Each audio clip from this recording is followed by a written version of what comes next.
رحم اللہ من قرأ الفاتحہ۔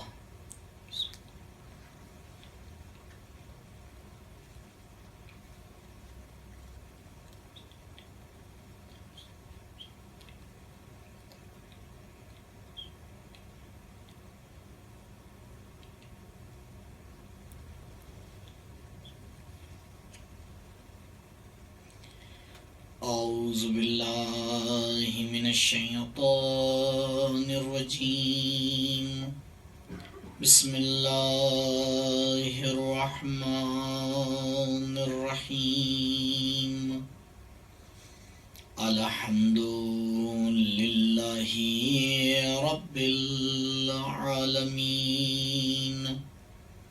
بارئ الخلائق اجمعین، باعث الانبیاء والمرسلین، والصلاة والسلام علی طہ و یاسین، حبیب الہ العالمین، شفیع المذنبین،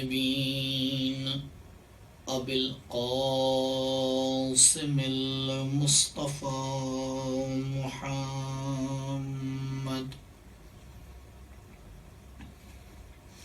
وعلى اہل بیتہ الاطیبین الاطہرین المعصومین المظلومین، الذین اذهب اللہ عنہم الرجس وطہرہم تطہیرا،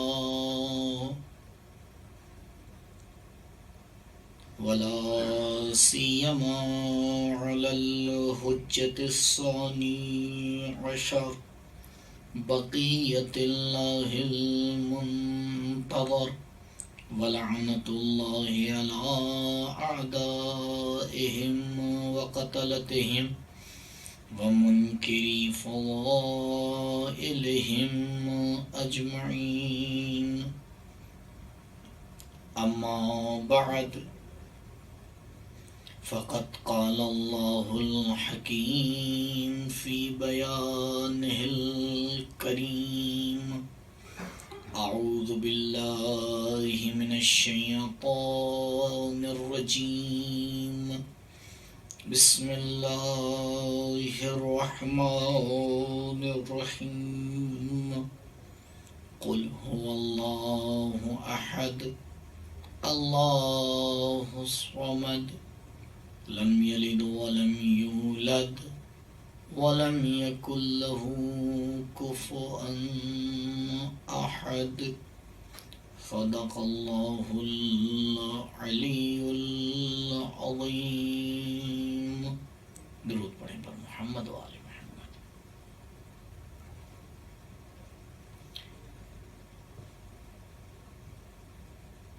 توحید کے اثرات انسان کی زندگی میں،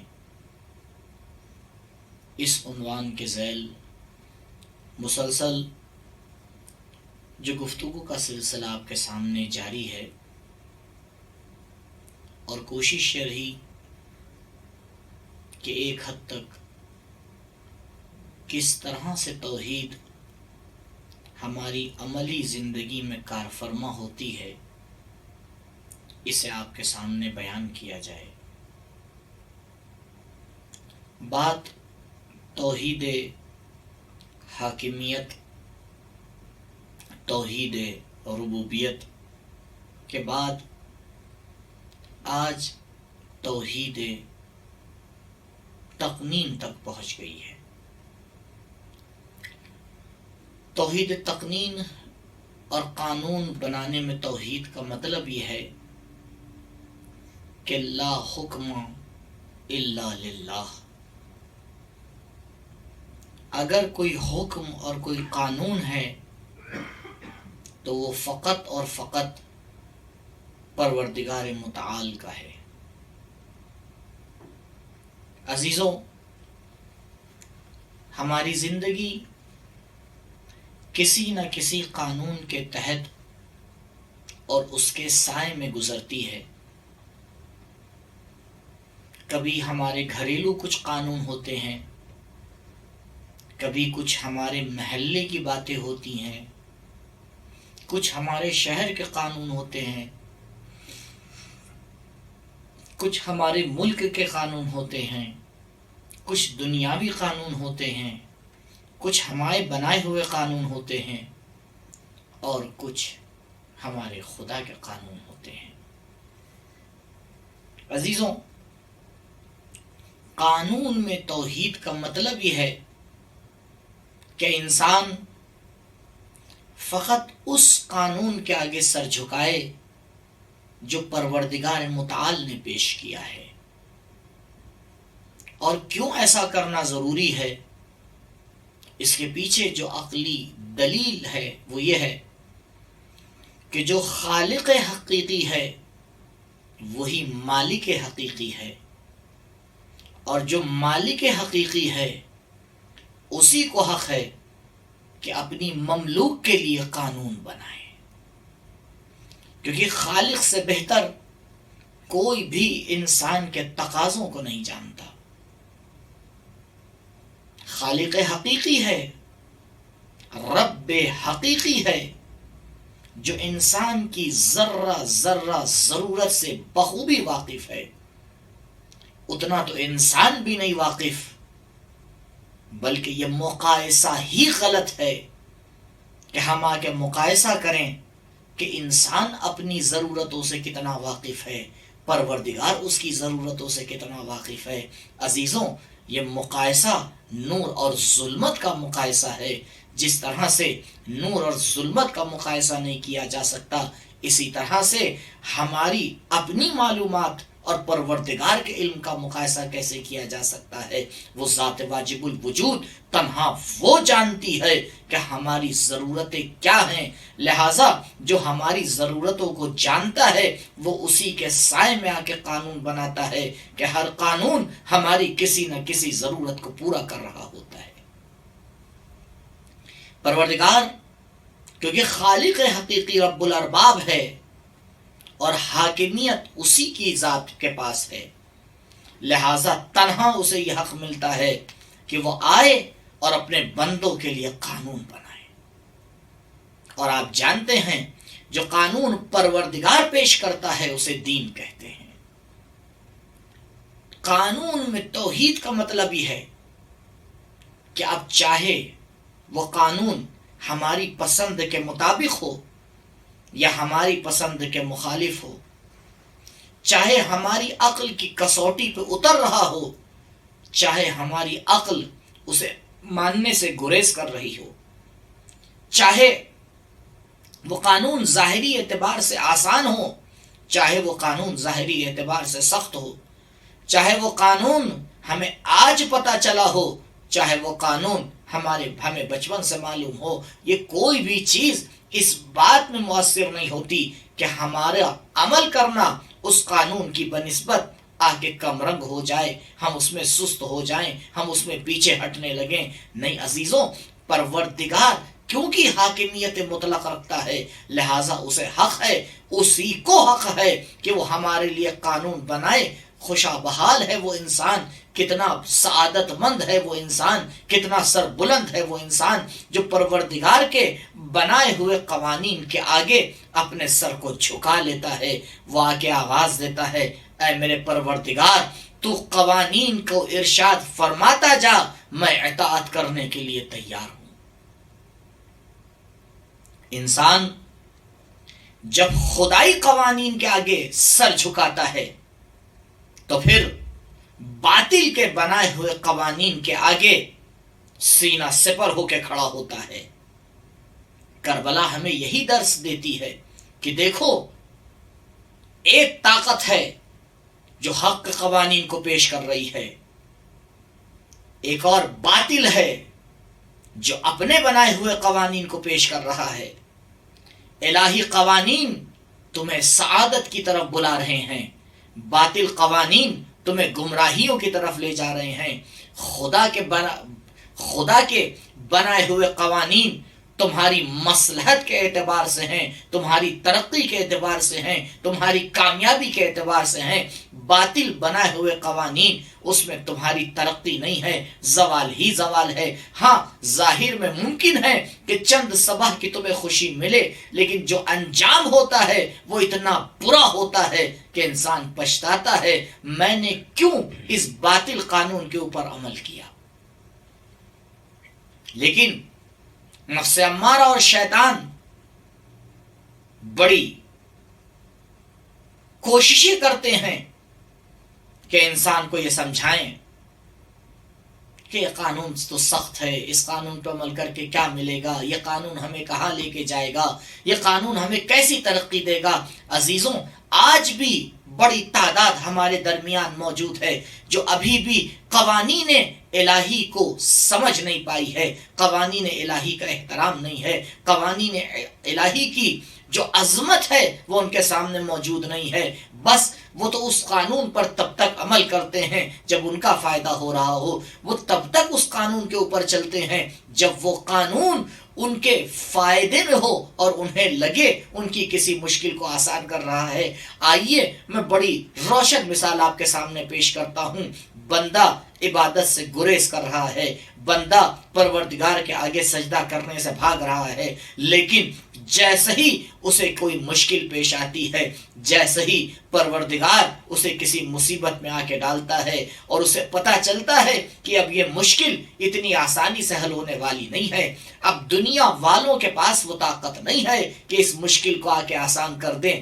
عجب انسان ہے جو ابھی خدائی قانون سے بھاگ رہا تھا، اب اپنے آپ کو خدائی قوانین کے سپرد کر دیتا ہے، اور سپرد کرنے کے بعد لبیک کی آواز اس کی زبان سے بلند ہو جاتی ہے۔ اے انسان، ابھی تک تو پروردگار کی مخالفت کر رہا تھا، اب یہ اس کے قانون کی اطاعت کیسے کرنے لگا؟ تو پتہ یہ چلا کہ انسان اس وقت الہی قانون کی پاسداری کرتا ہے، اس وقت الہی قانون کے آگے سر جھکاتا ہے جب اسے اس میں اپنا فائدہ نظر آئے۔ لیکن اے کاش انسان اس بات کو سمجھ گیا ہوتا کہ ہر الہی قانون میں اس کا فائدہ ہے، بس یہ ہماری ناقص عقل ہے کہ کہیں فائدے کو سمجھ لیتی ہے، کہیں فائدے کا انکار کر دیتی ہے۔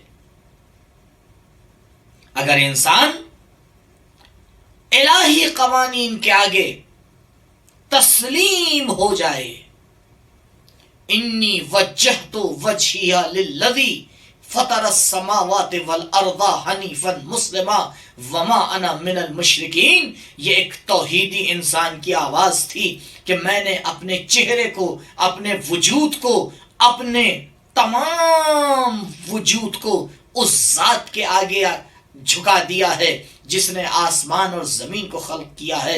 وجہت وجہی للذی فطر السماوات والارض حنیفا مسلما، میں حنیف بھی ہوں، اس کو ماننے والا بھی ہوں، مسلمان بھی ہوں، اس کے آگے سر تسلیم بھی جھکانے والا ہوں۔ پروردگار ایسے انسان کے درجات کو بلند کرتا ہے۔ عزیزوں، کیا یہ جو عنوان اور یہ لفظ مسلمان ہمارے اوپر آیا ہے، کیا اس کا مطلب یہ نہیں ہے کہ ہمیں فقط خدا کے سامنے تسلیم ہونا ہے؟ کیا اس کا مطلب یہ نہیں ہے کہ ہمیں فقط خدائی قانون کے آگے سر جھکانا ہے؟ کیا اس کا مطلب یہ نہیں ہے کہ ہمیں خدائی قوانین کو سمجھنے کے لیے اپنی زندگی کا ایک حصہ لگانا ہے؟ آپ دیکھیں، ہم کبھی کبھی دنیاوی قوانین کو سمجھنے کے لیے اپنی زندگی کا ایک اچھا خاصا حصہ صرف کر دیتے ہیں۔ فلاں یونیورسٹی کا کیا قانون ہے، فلاں کارخانے کا، فلاں فیکٹری کا کیا قانون ہے، فلاں آفس کا کیا قانون ہے، فلاں جگہ کا کیا قانون ہے۔ اس قانون کو کیوں پتہ لگاتے ہیں؟ تاکہ جب قانون پتہ ہوگا تو اس کی موافقت کریں گے، جب قانون کا پتہ ہوگا تو اس کی مخالفت سے اپنے آپ کو روکیں گے۔ اے انسان، کیوں ایسے قوانینوں کی پابندی کی اپنے آپ کو ضرورت سمجھتا ہے؟ کہا اس لیے کہ اگر ان قوانین کی پابندی نہیں کریں گے تو کہیں تنخواہ میں نقصان ہو جائے گا، کہیں مال و دولت میں نقصان ہو جائے گا، کہیں کسی اعتبار میں نقصان ہو جائے گا۔ لیکن یہ انسان بھول جاتا ہے کہ وہ قانون جو پروردگار بنا کے بھیج رہا ہے، اگر اس کی مخالفت کرے گا تو اس کی سعادت میں نقصان ہو جائے گا، اس کا جنت میں جانا میں نقصان ہو جائے گا، اس کا کمال تک پہنچنے میں نقصان ہو جائے گا، اس کا پروردگار کو خوش کرنے میں نقصان مسلمان ہو جائے گا، لیکن بس یہ انسان جس چیز کو اولویت دیتا ہے وہ دنیا ہے. جب دنیا داری کو آگے بڑھاتا ہے تو کسی اور قانون کی زد میں آتا ہے، جب پروردگاری طاقت کو آگے بڑھاتا ہے تو کسی اور قانون کے زد میں آتا ہے. قانون میں توحید ہے. قانون میں توحید کا مطلب انسان کسی بھی اس قانون کے آگے اپنے سر کو نہیں جھکا سکتا کہ جو توحید پروردگار کے خلاف ہو. اگر دنیا کا کوئی قانون آ کے ہمیں اس بات کے اوپر مجبور کرنا چاہے کہ ہم اپنے پروردگار کی مخالفت کریں تو یاد رکھیے گا یہ عین شرک ہے. شرک کا مطلب تنہا یہ نہیں ہے کہ ایک اور خدا بنایا جائے اور اس کی پرستش کی جائے، بلکہ شرک کا مطلب یہاں سے شروع ہو جاتا ہے کہ ہم کوئی بھی ایسا کام کریں جس میں مخالفت پروردگار ہو. اب چاہے وہ قانون میں ہو، چاہے وہ عبادت میں ہو، چاہے وہ حاکمیت میں ہو، چاہے وہ ربوبیت میں ہو، چاہے وہ مالکیت میں ہو، توحید کے کسی بھی شعبے میں اگر انسان توحید پروردگار کے مخالف جا رہا ہے تو اسی شعبے میں وہ مشرک بنتا چلا جاتا ہے. وہ اسی شعبے میں مشرک بنتا چلا جاتا ہے. اپنے آپ کو شرک سے بچانے کے لیے کتنی توحید کی پابندی کرنا پڑتی ہے. کہیں ایسا نہ ہو آنکھ خلاف توحید چلی جائے، کہیں ایسا نہ ہو ہاتھ خلاف توحید چلا جائے، کہیں ایسا نہ ہو زبان خلاف توحید چلی جائے، کہیں ایسا نہ ہو قدم خلاف توحید چلے جائیں. ہاں عزیزوں، اس کی پاسداری تو ممکن ہے، لیکن ایک مرحلہ اس سے آگے کا بھی آتا ہے. انسان کو سوچنا چاہیے کہیں ایسا نہ ہو کہ دل خلاف توحید چلا جائے.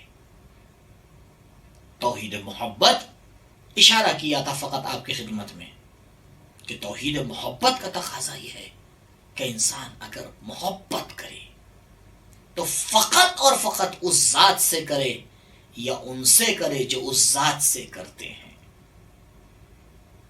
اس کے علاوہ نہیں ہو سکتا. اس کے علاوہ جب انسان اپنا دل دے دیتا ہے بڑا مشکل ہو جاتا ہے اس کو سنبھالنا.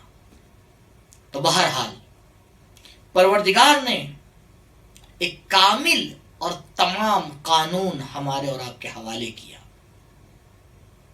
آئیں ذرا اپنے دل کو منائیں، آئیں ذرا اپنی نفس کو سمجھائیں، آئیں ذرا اس بات کے اوپر غور کریں کہ پروردگار نے یہ قانون کتابوں میں سجانے کے لیے بھیجا ہے یا دلوں میں اتار کر عمل کے گوہر نکالنے کے لیے بھیجا ہے. عزیزوں، قوانین پروردگار بنام دین ہمارے اور آپ کے درمیان موجود ہیں. دین کچھ نہیں ہے سوائے اس کے کہ وہ قوانین پروردگار کا مجموعہ ہے. دین ہمیں آ کے بتاتا ہے کہ دیکھو یہ سب خدائی قوانین ہیں، اس پہ عمل کرنا تمہارے لیے واجب ہے، اس کام کو انجام دینا تمہارے لیے حرام ہے، یہ عمل تمہارے لیے مستحب ہے، یہ کام تمہارے لیے مکروہ ہے. ہاں یہ چند کام ہیں جس میں تم آزاد ہو، یہ مباح ہیں. اب یہ تمہاری مرضی ہے کہ تم اس کام کو کیسا کرو. تو آزاد بھی اگر کیا جائے گا تو قانون کے ہی سائے میں کیا جائے گا، بغیر قانون کے کسی کو آزادی بھی نہیں دی جائے گی. اور کیوں دی جائے؟ کیونکہ پروردگار جانتا ہے جب یہ انسان حد سے زیادہ اسے آزادی ملتی ہے یہ سرکش ہو جاتا ہے، یہ طغیان کرنے لگتا ہے، یہ اپنے آپ کو پروردگار سمجھنے لگتا ہے، انا ربکم الاعلی کا نعرہ لگانے لگتا ہے. جب اسے آزادی دی جاتی ہے تو یہ سمجھتا ہے کہ اس کے اوپر کوئی نہیں ہے، یہ ایسے کام کرنے لگتا ہے جس سے انسانیت کو بھی شرم آ جاتی ہے. پروردگار نے انسان کو محدود کر کے کمال تک پہنچنے کا راستہ ہموار کیا. اے انسان، اگر تو اپنے آپ کو آزاد چھوڑ دے گا نہ دنیا میں ترقی کر پائے گا نہ آخرت کو حاصل کر پائے گا. اپنے آپ کو الہی قانون کے دائرے میں آ کے پیوند دے دے، اس طرح سے الہی قانون کو اپنے اوپر حاکم بنا دے کہ جتنا زیادہ تو اس قانون کا پاسباں ہوتا چلا جائے گا، پروردگار تیرے درجات کو بڑھاتا چلا جائے گا۔ عزیزوں، یہ ہماری زندگی میں اکثر ہوتا ہے کہ ایک طرف الہی قانون ہوتا ہے، دوسری طرف دنیاوی قانون ہوتا ہے۔ ظاہر میں جب دونوں کو کمپیئر کیا جاتا ہے تو ظاہری فائدے دنیاوی قانون کی پابندی میں نظر آ رہے ہوتے ہیں، آخرت کے فائدے الہی قانون کی پابندی میں نظر آ رہے ہوتے ہیں۔ یعنی انسان جب ان دونوں میں آ کے دیکھتا ہے تب اسے فیصلہ لینا پڑتا ہے کہ دنیاوی قانون کے اوپر عمل کر کے چند دن کے لیے اپنی ترقی کو حاصل کر لے، یا الہی قانون کی پابندی کر کے کچھ دن کی مشکلات کو برداشت کر کے ہمیشہ کی سعادت کو حاصل کر لے۔ کم ہوتے ہیں ایسے لوگ جو دنیاوی قوانین کی ہوس کو چھوڑ کر الہی قوانین کے پابند بن جائیں۔ اور جو یہ کام کرتے ہیں عزیزوں، اگر آپ کی ملاقات ہو تو ایسے انسان آپ کو ملیں گے جو دنیاوی قوانین کو چھوڑ دیتے ہیں، الہی قوانین کے پابند ہو جاتے ہیں۔ پروردگار ایسے مجاہدین پر ایک نظر کرم کرتا ہے، تو نے میری خاطر دنیاوی قوانین کو ٹھوکر ماری ہے، تو صحیح میں دنیا میں ہی تجھے اتنا عطا کر دوں گا کہ دنیا والے حیرت میں رہ جائیں کہ یہ کس طرح سے اس مقام تک پہنچا ہے۔ کہا دنیا بھی میری بنائی ہوئی ہے، دنیا کا بھی خالق میں ہوں، قانون کا بھی خالق میں ہوں، تیرا خالق بھی میں ہوں۔ جب تمام خالقیت میرے ہاتھ میں ہے تو مجھے معلوم ہے کس کو کیا عطا کرنا ہے، کس سے کیا روکنا ہے۔ ہاں عزیزوں، قانون میں پروردگار کی توحید چلتی ہے، کسی اور کو حق نہیں ہے قانون بنانے کا۔ لہذا پروردگار کے قانون کے طول میں قانون بنتا ہے، اس کے عرض میں قانون نہیں بن سکتا۔ یعنی ایسا ممکن ہی نہیں ہے کوئی آئے اور آ کے یہ کہے کہ خدا نے اس مسئلے میں یہ قانون بنایا ہے، میں اس کے مد مقابل یہ قانون بناتا ہوں۔ کیا حیثیت ہے اس قانون کی جو خدا کے قانون کے مد مقابل بنے؟ اسے کہتے ہیں عرض میں خدا کے قانون بنانا، جو سب ممکن نہیں ہے۔ اور کوئی بناتا بھی ہے تو اس کا خیال خام ہے، کیونکہ نہ وہ خدا کے عرض میں آ سکتا ہے، نہ قانون بنا سکتا ہے۔ ہاں عزیزوں، لیکن پروردگار کے قوانین کے طول میں، یعنی خداوند متعال کچھ لوگوں کو آگے اجازت دیتا ہے کہ ہمارے جو عام قوانین ہیں اس کے سائے میں آپ ایک قانون بنا سکتے ہیں، اس سے ہٹ کے نہیں، اسی کے سائے میں بننا ہے۔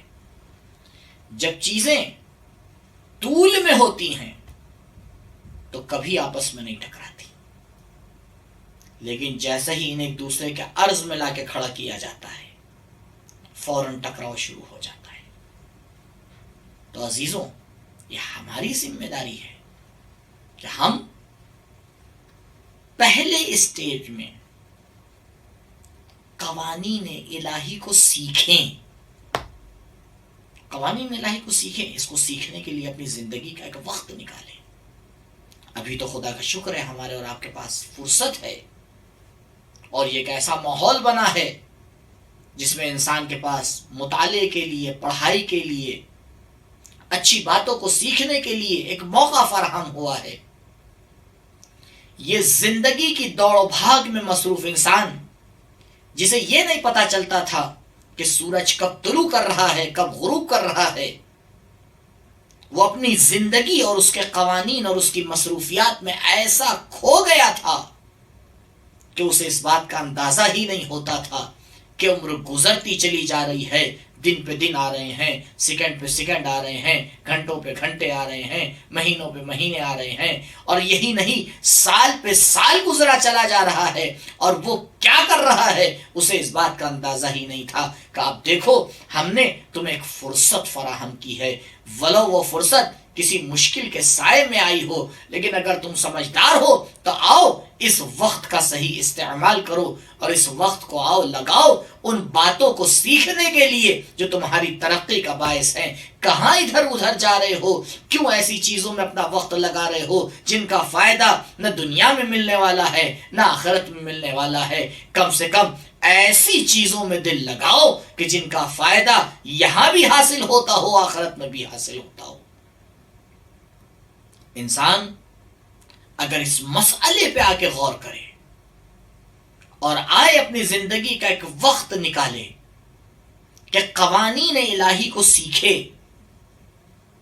جو آ کے بار بار کہا جاتا ہے وہ مسئلے کہ جو انسان کے مبتلا بے ہیں، جس کی اس کو ضرورت پڑ سکتی ہے، اتنے احکام سیکھنا ہر انسان پر واجب ہے۔ عزیزو غور فرمائیے گا، اتنے قوانین کا سیکھنا، جیسے نماز کے قوانین، روزے کے قوانین، خمس کے قوانین، احترام والدین کے قوانین، بھائی چارے کے قوانین، یہ ہر انسان پر سیکھنا ضروری ہے، سوائے وہ ایک مثال کے کہ بھائی چارے کے قوانین میں قوانین تو سیکھنا سب کو ہی ہے، اب کس کی کتنی پابندی اور پاسداری کرنا ہے یہ قوانین سیکھنے کے بعد ہی پتہ چل پاتا ہے۔ یعنی انسان جب قانون کو سیکھ لیتا ہے تب اس سے بتایا جاتا ہے کہ دیکھو فی الحال تمہارے لیے اس قانون کی سرحد یہاں تک ہے، جب اور بڑا ہوتا ہے سرحدوں کو بڑھا دیا جاتا ہے۔ ایک وقت وہ آتا ہے کہ انسان مظہر صفات پروردگار بن جاتا ہے، جیسے ہی مظہر صفات پروردگار بنتا ہے پروردگار بھی اس میں آ کے ایک تبدیلی لا کے ڈالتا ہے کہ اے انسان اب تیری رسالت جو قوانین کو بنانے کی تھی، قوانین کی حفاظت کی تھی، وہ اس مرحلے پہ پہنچ چکی ہے، اب تو قوانین کی حفاظت کرتا جا، پروردگار تجھے ترقی عطا کرتا جائے گا۔ لہذا عزیزوں بے حد ضروری ہے کہ ہم اپنی زندگی میں ایک وقت نکالیں، اور ایک وقت نکالنے کے بعد قوانین الہی جس کا دوسرا نام دین ہے، جس کا اور نام شریعت ہے، اسے سیکھیں، کیونکہ جسے قانون پتہ ہی نہیں ہوں گے وہ اس کی مراعات کیسے کرے گا؟ جسے قوانین پتہ ہی نہ ہوں گے وہ اپنے آپ کو قانون پہ چلنے کے لیے تیار کیسے کرے گا؟ جسے قوانین پتہ ہی نہیں ہوں گے وہ کیسے اپنی زندگی کو ان قوانین کے سائے میں آ کے بیلنس کرے گا؟ تو یہ پہلا مرحلہ ہے، الہی قوانین کو سیکھیں۔ دوسرا مرحلہ، قوانین پر عمل کرنے سے پہلے ایک بار اپنی زندگی میں لاگو ہونے والے قوانین اور الہی قوانین کو ایک دوسرے کے کنارے رکھیں اور دیکھیں کہیں ایسا تو نہیں کہ یہ قوانین جو ہمارے پیش کردہ ہیں وہ قوانین ہمیں کہیں نہ کہیں مشکل میں ڈال رہے ہوں،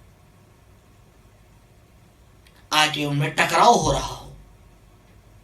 قوانین کو سیکھنے کے بعد انسان کی اگلی ذمہ داری یہ ہوتی ہے کہ اس طرح سے الہی قوانین کو اپنی زندگی میں مرتب کرے کہ وہ کسی غیر الہی قانون کے ساتھ ٹکرائیں مت۔ ایسا نہ ہو کہ ٹکراؤ پیش آئے، اور اس کے راستے ہیں۔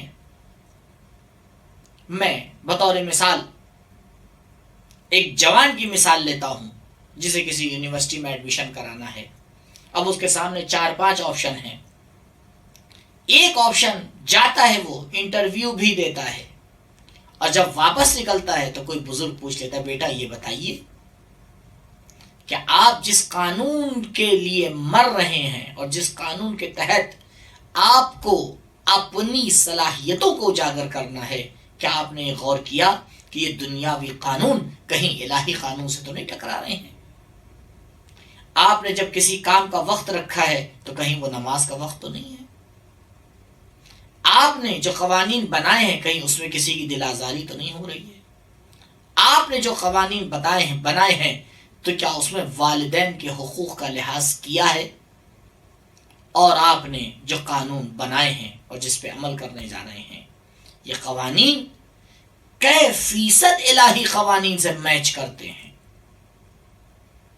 عزیزوں، جب انسان ان باتوں پہ غور کرتا ہے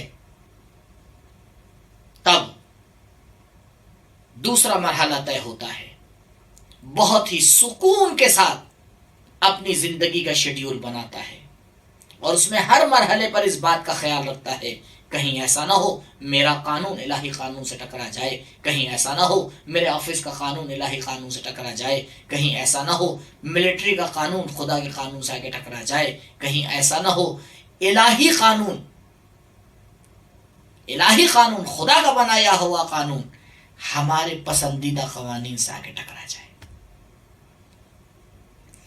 جیسے ہی اسے یہ لگتا ہے تو آ کے کوئی راستہ تلاش کرتا ہے، علماء سے جا کے پوچھتا ہے کہ قبلہ یہاں پہ ہمیں کیا کرنا چاہیے۔ ایک طرف شریعت کھڑی ہوئی آواز دے رہی ہے، دوسری طرف دنیا کھڑی ہوئی آواز دے رہی ہے۔ عزیزوں، اگر اس ٹکراؤ کو ختم نہ کیا تو آپ بتائیں کس طرح سے زندگی آگے بڑھ سکتی ہے؟ تو پہلا اسٹیج قوانین الہی کو سیکھنا، دوسرا اسٹیج قوانین الہی کو اپنی زندگی کے لیے مرتب کرتے وقت اس بات کا خیال رکھنا ہے کہ کوئی ایسا مشغلہ پیش نہ آئے جو الہی قوانین سے آ کے ٹکرا جائے۔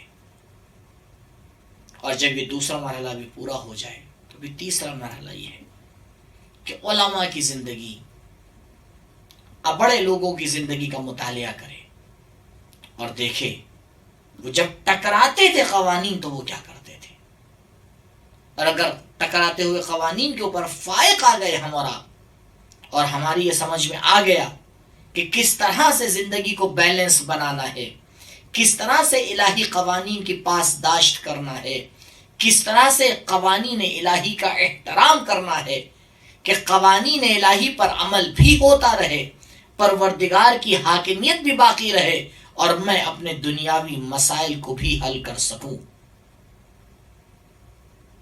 عزیزوں، یہ کام ایک رات کا نہیں ہے، یہ کام ایک وقت کا نہیں ہے، بلکہ یہ زندگی میں مسلسل ہوتے رہنے کا کام ہے۔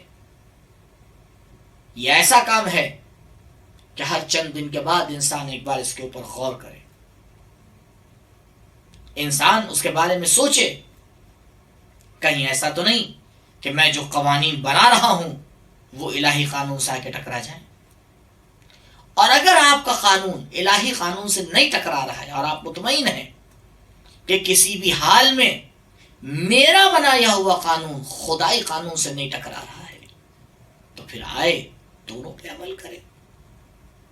لیکن ہاں، جہاں ٹکراؤ کا اندیشہ ہو وہاں یاد رکھیے تقدم الہی قانون کو ہے۔ الہی قانون کے آگے کسی کو ٹکنے کا حق نہیں ہے۔ جب پروردگار اپنے نبی کے لیے قوانین کو بھیجتا ہے اور نبی پہ کچھ قانون واجب کر دیتا ہے کہ من جملہ نبی کے اوپر واجب ہے کہ آپ جو الہی قوانین نبی پہ واجب ہے، نماز شب، نماز پہ اور بھی چیزیں واجب ہیں، تو یہ الہی قوانین ہیں، لیکن یہ الہی قوانین ہمارے لیے تھوڑا فرق کرتے ہیں، جن کے درجے ہیں سوا، ان کی سوا مشکل ہے۔ تو یہ دوسرا مرحلہ اور تیسرا اور آخری مرحلہ، جب یہ دونوں مرحلے پورے ہو جائیں تو آئے پروردگار سے توکل کرے، توسل کرے اور اپنی زندگی میں ان قوانین کو عملی جامعہ پہنائے۔ بے شک جب آپ اس کام کو کرنے کے لیے آگے بڑھیں گے تو ہزاروں رکاوٹیں آپ کے سامنے آئیں گی، اور کیوں نہ آئیں؟ کیوں رکاوٹیں نہ آئیں؟ کیونکہ رکاوٹیں کھڑی کی جاتی ہیں کہ انسان قوانین الہی کی پابندی نہ کرے، لیکن اگر ارادے مستحکم ہیں اور پہلا وارا مرحلہ یعنی سمجھ کے سیکھ کے آگے بڑھ رہا ہے تو پھر وہ دنیاوی قوانین کی پاسداشت کے بجائے الہی قوانین کی پیروی کرے گا. اور جب الہی قوانین کی پیروی ہوتی ہے، اللہ اکبر، یہ قوانین کس طرح سے آگے انسان کی مدد کرتے ہیں. پہلے انسان الہی قوانین کی پابندی کرنا شروع تو کرے. آج تاریخ میں دیکھیں، جناب ابو ذر جیسی مثالیں لے کے آئے کہ جس میں نبی کریم صلی اللہ علیہ وآلہ وسلم فرماتے ہیں کہ زمین پر پروردگار نے جناب ابو ذر سے زیادہ سچا انسان خلق نہیں کیا. البتہ خیال رکھیے گا کہ جناب ابو ذر کو مقایسہ اہل بیت علیہ السلام سے نہیں ہو رہا ہے، عام انسانوں سے ہو رہا ہے. اہل بیت علیہ السلام سے کسی کا قیاس نہیں ہو سکتا. لا یقاس بنا آل محمد احدن، کوئی شخص کوئی بھی ہو ان ہستیوں سے اس کا تقابل نہیں کیا جا سکتا. لہذا ان کو چھوڑ کر جناب ابو ذر کے لیے کہا گیا کہ یہ سچے ہیں. سچے کا مطلب کیا ہے؟ یعنی قوانین پروردگار کے مطیع فرما بردار ہیں.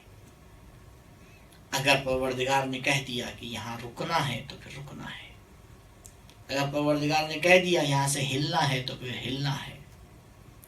اگر پروردگار نے آ کے کہہ دیا کہ اس قانون پہ عمل کرنے کے لیے تمہیں اپنا بہت کچھ گوانا ہے تو گوانا ہے.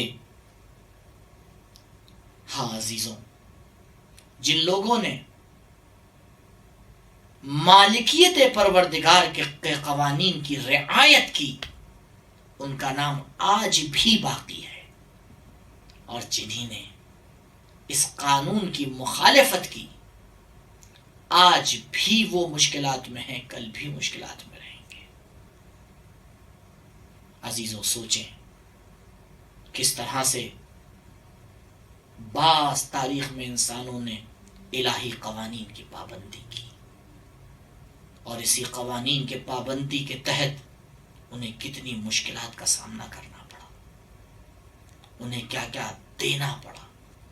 لیکن الہی قوانین کے آگے ایسا پہاڑ بن کے کھڑے ہو گئے کہ دنیا تو ہل گئی، ان کے ارادے نہیں ہلے.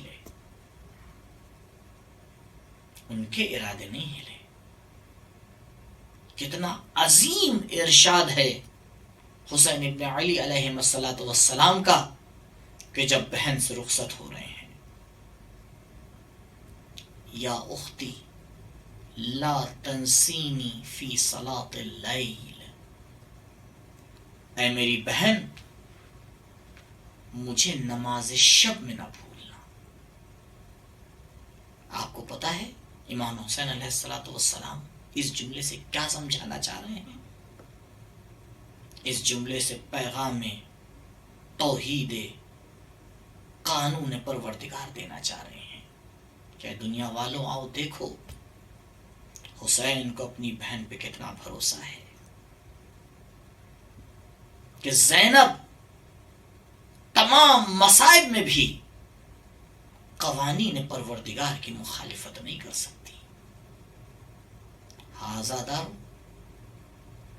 وہی زینب کہ جو پاسبان قوانین پروردگار تھی،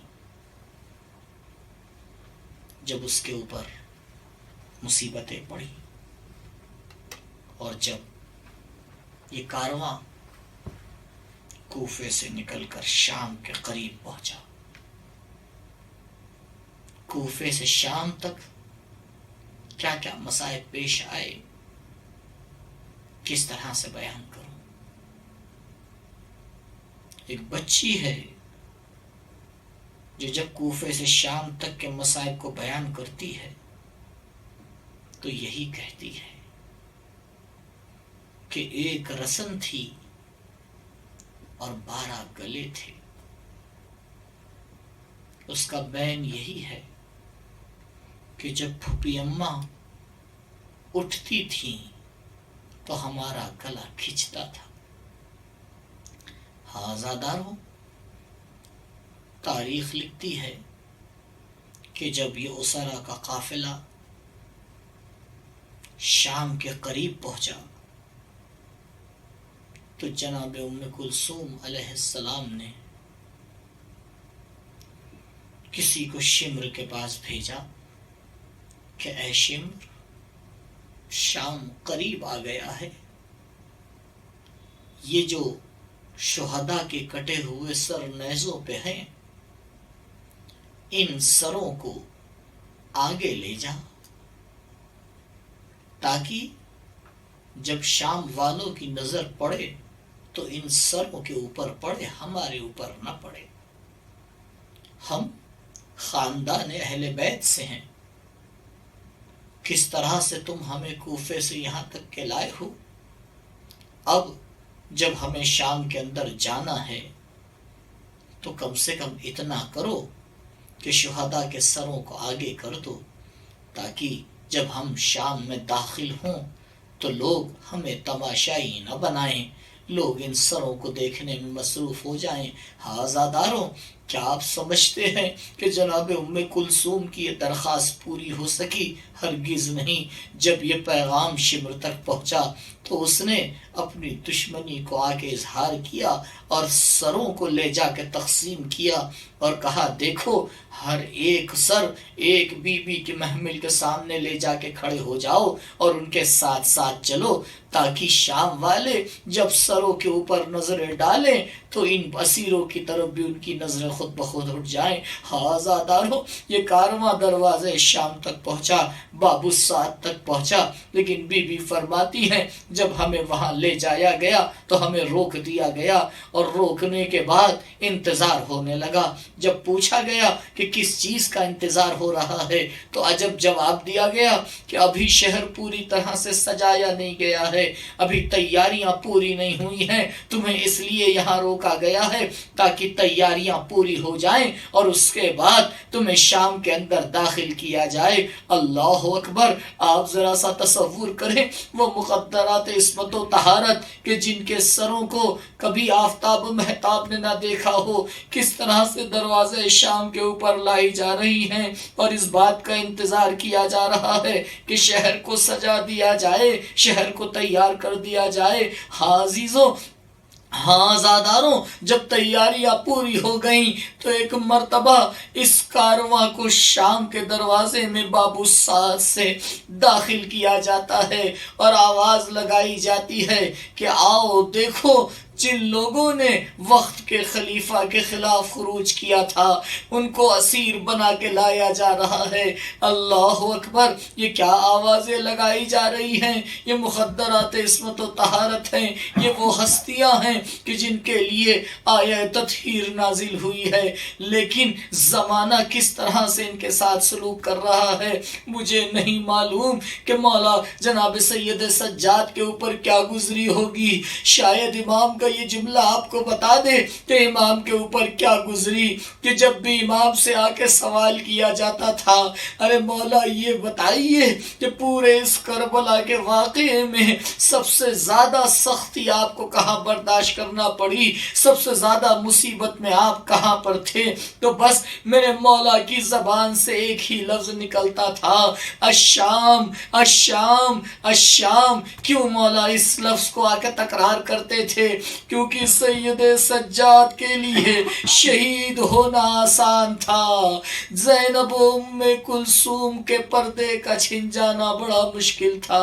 ہاں زاداروں، سید سجاد کے لیے یہ آسان تھا کہ سید سجاد کو طوق اور بیڑیوں میں آ کے اسیر بنا لیا جائے، لیکن کس طرح سے سید سجاد اس کارواں کو لے کر شام میں داخل ہوا، بس امام کا یہ جملہ بتا رہا ہے کہ جو امام پہ شام میں گزری وہ نہ کربلا میں گزری نہ کہیں اور گزری۔